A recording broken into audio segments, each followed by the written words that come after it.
Hey everyone, welcome back to the channel. If this is your first time here, don't forget to hit that subscribe button and ring the bell so you won't miss any of our stories. Today, I'm sharing a deeply personal story about trust, heartbreak, and finding peace after a marriage falls apart. It's raw, honest, and real, and I'd love to hear your thoughts and lessons from it in the comments below. Let's get right into it. I'm a 34-year-old black man named Marcus. 4 months now. This story has weighed on me like a heavy stone I couldn't set down. Writing it out feels like the only way to finally put it aside. It starts about 6 months before my wife, Nadia, who was 36 at the time, slid a manila envelope across our kitchen island and told me she wanted a divorce. Up until that moment, I truly believed our marriage was solid.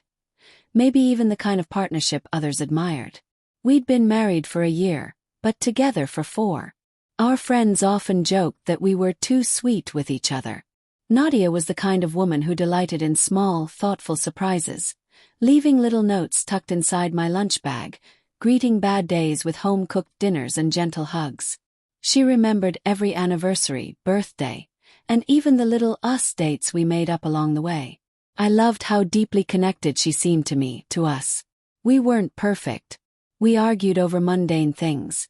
Whose turn it was to do laundry, or to pick up groceries, or how I sometimes left my socks just outside the hamper. But those felt like small bumps, not cracks. Just the ordinary rhythms of life smoothing themselves out.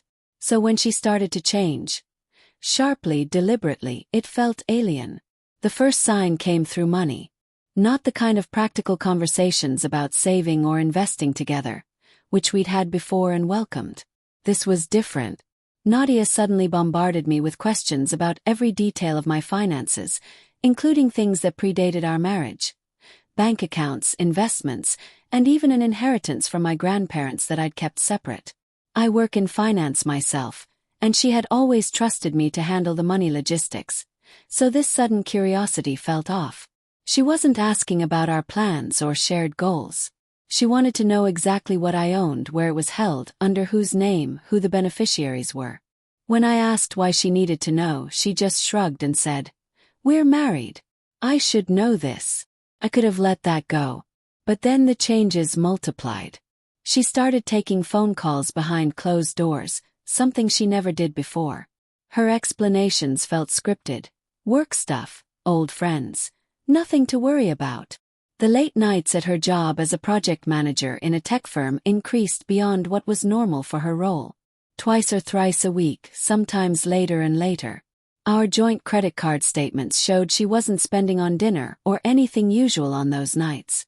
I don't jump to jealousy, but when you notice a pattern, especially one tied to secrecy, you pay attention.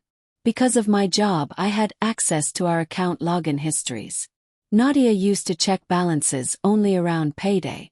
Now she was logging in multiple times daily. It felt less like curiosity and more like surveillance. I should have ignored it, but my instincts as a finance professional kicked in. When a client suddenly zeroes in on account structures, beneficiary details, and penalties, it usually means a financial transaction is looming. That gut feeling stayed with me. Then came the softer signs.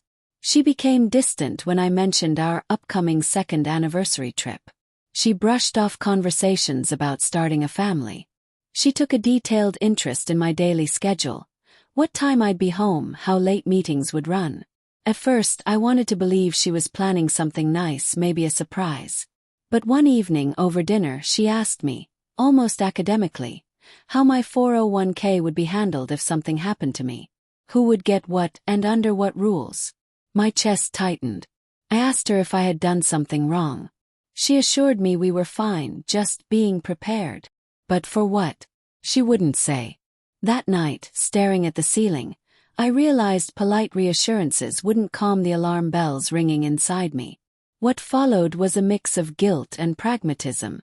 I started documenting everything. I made spreadsheets listing all the gifts we'd exchanged, from jewelry to gadgets to sentimental keepsakes. I cataloged major purchases, joint account balances, and asset provenance. I took photos of valuable items, noting dates. It felt obsessive but necessary, like insurance against the unknown. I opened a separate account at another bank and moved my grandparents' inheritance, about $50,000 there. Legally, that money was separate property, and I needed to make sure it stayed that way. This wasn't about punishment. It was about protection. Meanwhile, our joint investments became a battleground. Nadia, who had rarely questioned our portfolio strategy before, suddenly wanted to know when we could liquidate positions and what penalties early withdrawal would bring. When she brought up a great opportunity, a coworker had mentioned that required cashing out long-term investments, her answers grew vague and defensive. That's when my concern turned into resolve. I noticed small cash withdrawals from our joint account increasing, nothing huge individually, but enough together to catch my attention. I wasn't policing her spending, just reading the numbers that told a story. I tried talking to her directly and kindly. Was she unhappy? Did she want counseling? Did we need to reset? She waved me off. We're fine. When I suggested therapy, not accusing, just as a way to help us, she refused immediately. The sharpness of that no turned counseling from an option into a litmus test. I didn't push. I watched. Then one Tuesday morning changed everything. I was at the kitchen island drinking coffee and checking work emails. Nadia, working from home that day, came out earlier than usual. She pulled a manila envelope from her bag and placed it on the counter like it was a utility bill. Her face was unreadable but carried a strange calm, almost satisfaction. Before I opened it, I knew what it contained. I want a divorce, she said calmly, like she was asking for the last piece of toast. The words shocked me, but also felt exactly as I'd feared. I opened the envelope. The papers were there, completed, detailed, waiting for my signature. She'd already met with a lawyer. My first clear thought wasn't about love lost or pain. It was about my grandparents' inheritance. I was relieved I'd moved it. That strange mixture of detachment and relief felt like watching someone else's reaction. Nadia launched into a rehearsed explanation about growing apart and no longer being in love. I let her finish. I didn't ask for explanations I knew she wouldn't give. I took a deep breath, put down my coffee and said, "Okay." It wasn't indifference. It was self-preservation. She blinked, expecting anger but found none. "That's it?" she asked. "Okay." I told her I'd have my lawyer review everything. Panic flashed on her face, but she recovered quickly, saying she wanted to make it painless. She spent the rest of the morning working in the home office while I sat at the counter, watching sunlight move across the floor. I called my attorney, then the bank, scrutinizing every financial detail once more. That night we ate dinner in near silence. Two strangers rehearsing the motions of a marriage that no longer existed. I slept in the guest room, not to punish her but to find a quiet space where my thoughts didn't echo with what we'd lost. My feelings had retreated. The practical checklists I'd kept stepped forward. Tomorrow would be about signatures, valuations, and legal formalities. What came after was unknown. The divorce went quickly. I didn't contest. I kept the house and bought her out. We split joint accounts along predictable lines. It was orderly, mercifully so, which made what happened next even stranger. 2 weeks after the settlement, Nadia vanished. I don't mean she stopped calling or texting. I mean gone. She resigned from her job without notice, blocked everyone she knew, disconnected her phone, deleted social media accounts, and closed personal email addresses. People called me because I was the only one left who might know where she was. Her boss, Mr. Reynolds, who we'd dined with on occasion, sounded genuinely worried when he called. Her closest friend, Tasha, cried on the phone, pleading for answers. Even Nadia's yoga instructor found my number and left a voicemail asking if she was safe. The calls slowed and then stopped as it became clear I had no answers. Her parents wouldn't return my calls. Her brother, Devon, didn't pick up either. Some silence protects. Some silence complicates. I told myself this was no longer my family's burden and tried not to dwell. A local bank manager casually mentioned Nadia had closed her accounts and taken a cashier's check. No forwarding address. I pictured her walking away with everything in one envelope, and felt both sadness and relief. Rumors swirled in town. Maybe she'd moved to the coast, started a new job, or was trying to rebuild somewhere else. I stopped listening. Focused on me. I returned to the gym. I poured myself into work. I cleaned out closets, donated things I no longer needed. The house grew quiet. 5 months after her disappearance, I finally felt steady. I'd earned a promotion and started sleeping through the night. Then I met Claire. She's a pediatric nurse at the city's children's hospital. We met in a coffee shop near my office, where she accidentally spilled a bright pink strawberry smoothie down both our shirts. Mortified, she apologized profusely, dabbing my sleeve with napkins and insisting on paying for dry cleaning even after I said it was okay.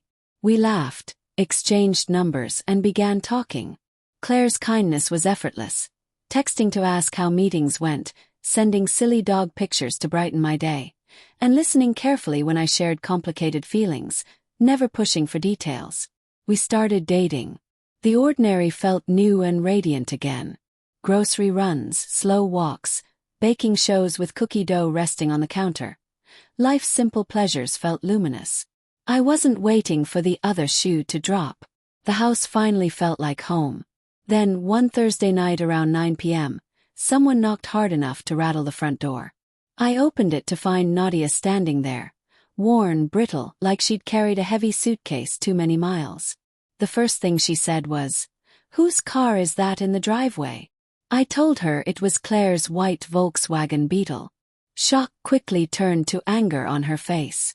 She didn't ask where she'd been or why she returned, just how I could move on so fast.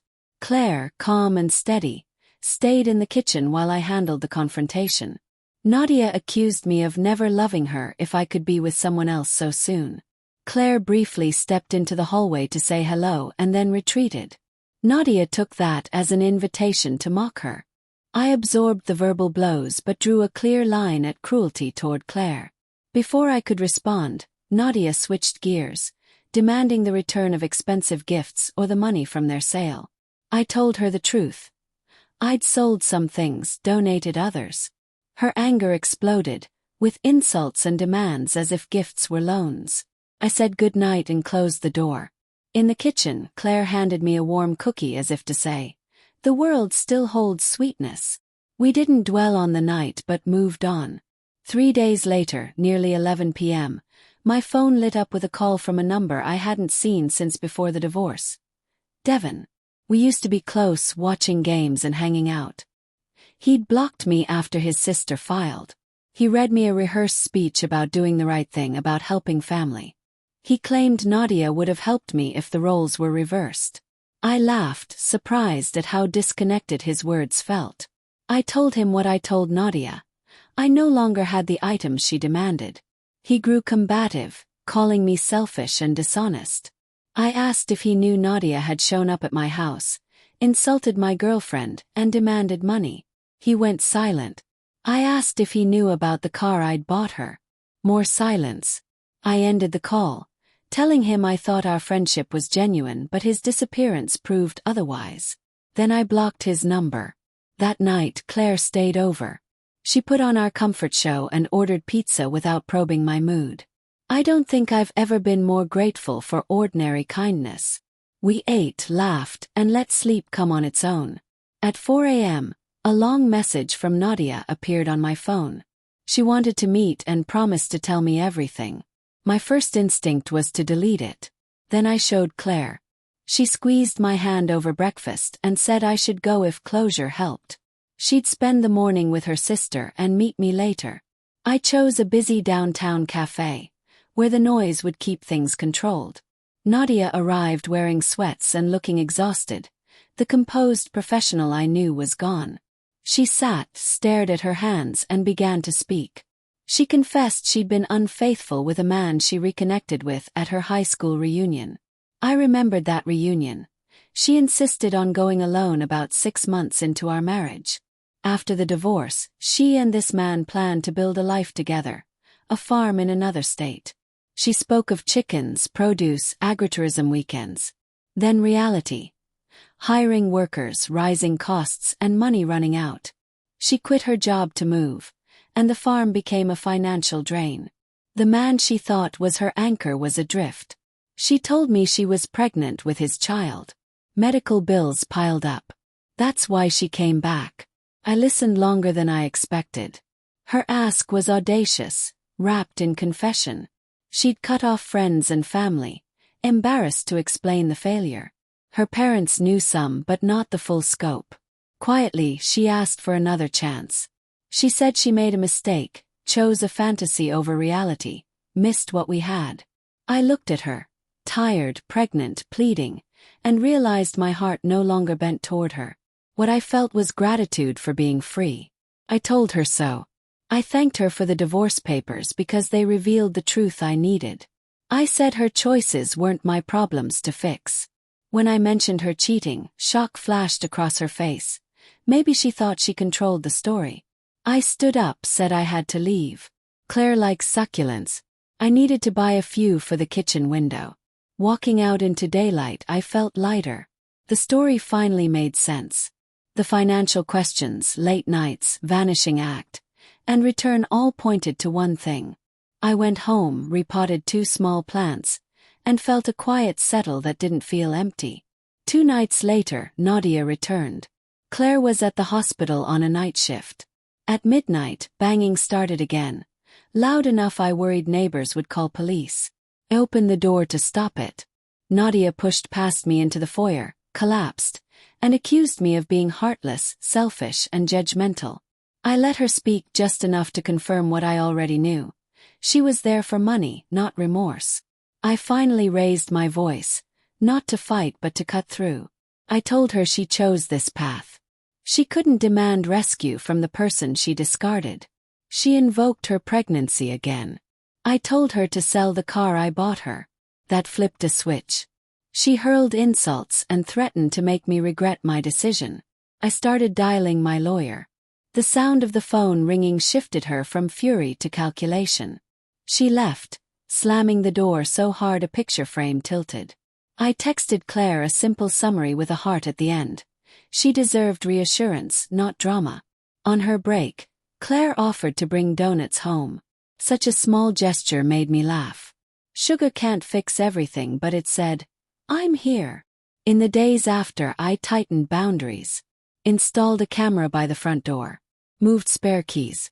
Asked a trusted neighbor to watch for loiterers. Not out of fear but because vigilance is peace. I also wrote the timeline from the start. The first questions, late nights, credit card shifts, call logs, divorce, disappearance, and return. Seeing the pattern as a line made it less overwhelming. When I think back to that morning with the envelope, the strangest thing sticks with me. How normal the kitchen looked. A bowl of oranges. A small plant on the sill. Birdsong outside. It's humbling how private disasters unfold in rooms that look like any other. People ask if I'm angry. The best answer is I'm careful. Anger burns everything. Care protects what's left. I'm careful with my time, my money, my peace. I'm careful with Claire's heart, which she gave without hesitation. I've learned things I never wanted to know. How to inventory a home like evidence, how to protect assets, how to guard my heart. But most of all, I've learned to choose peace. Thanks so much for watching and sharing this journey with me. If this story touched you, please give it a thumbs up and share it with someone who might need to hear it. Remember, healing looks different for everyone, and sometimes being careful is the strongest form of self-love. I'm eager to read your thoughts and stories down in the comments, so don't be shy. Until next time, take care of yourselves and each other.